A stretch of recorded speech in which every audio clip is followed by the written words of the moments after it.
Malapit na naman ako makasakay sa eroplano, pauwi sa bansa na pinanggalingan ko. Matatapos na ang 2 taong kontrata na pinirmahan ko.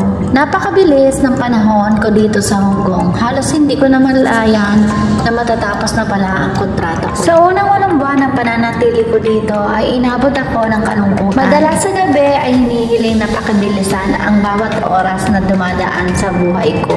Makabalik sa mga anak ko at muling makapiling ang mga ito.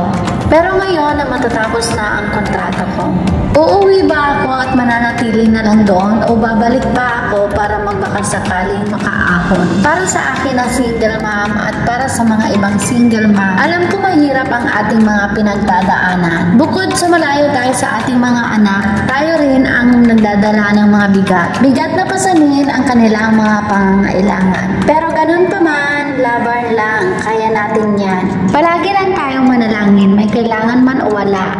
Sa Kanya idulog ang lahat ng hinaing. Itiwala at magtiwala sa Kanyang magagawa. Palagi niya tayong sinusubok pero palagi niya rin tayong patatatagin. Palagi tayong madadapa pero palagi niya tayong patatayuin. Yun lang. See you soon, Pilipinas!